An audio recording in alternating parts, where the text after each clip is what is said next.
one of my favorite rock drummers of all time, and now, of course, with the Dead Daisies, it is New Jersey's own Brian Tichy. Thank you very much. You're too kind. Well, I was going to talk about Jersey things, but I'm like, which would be a lot of fun. Which would be a lot of fun. But I've always wanted to ask you. I mean, I know what a Zeppelin fanatic you are. I also know what a Rush fanatic you are.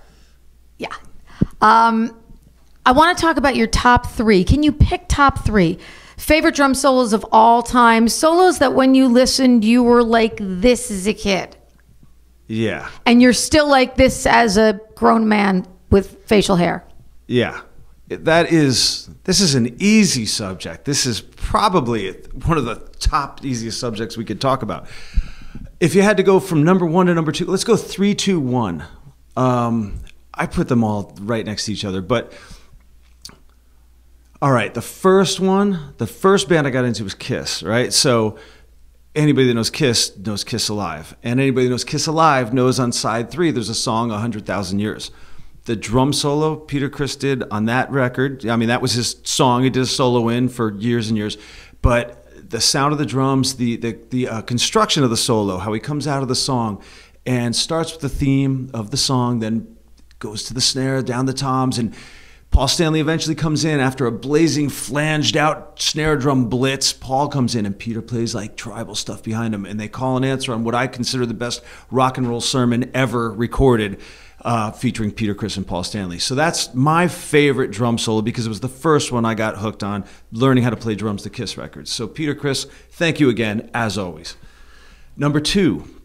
You got to go right to John Bonham. You got to go to The Song Remains the Same. You got to go to Moby Dick. I mean, it's John Bonham, the best drummer in rock and roll, one of the best drummers ever that changed the game for everybody.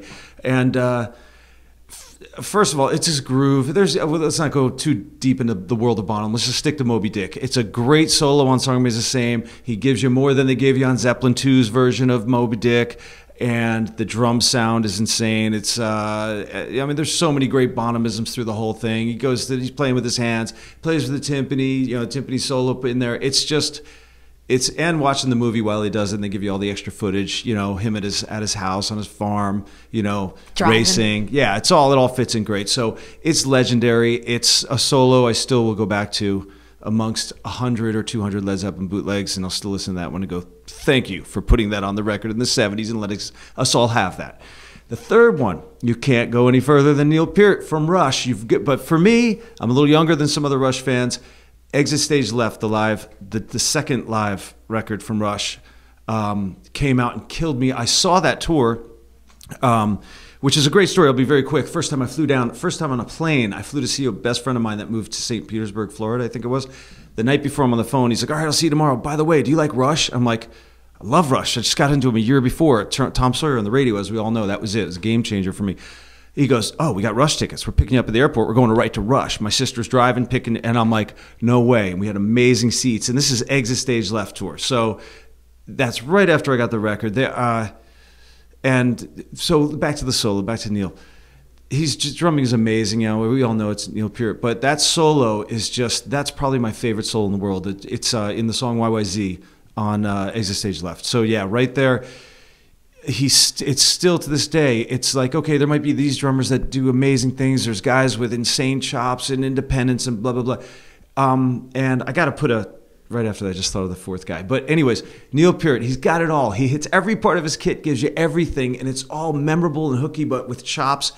And the tuning of his drums is just so pristine and perfect. I love it. And as the honorable mention.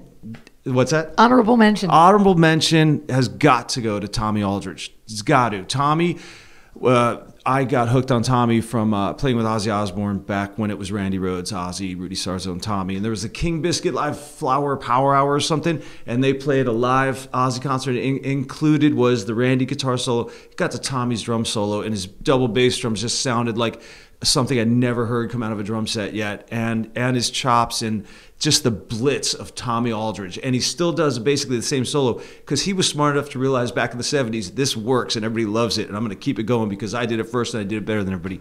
Plays with his hands. It's just Tommy is one of the, he's one of in the top 4 all-time greatest rock drum solos. Yeah, so there you go. The mind of a drummer inside DHA's Box of Rock with New Jersey's own Brian Tichy. Thank you so much. Yeah, thank you. Good question. Good fun talking about it.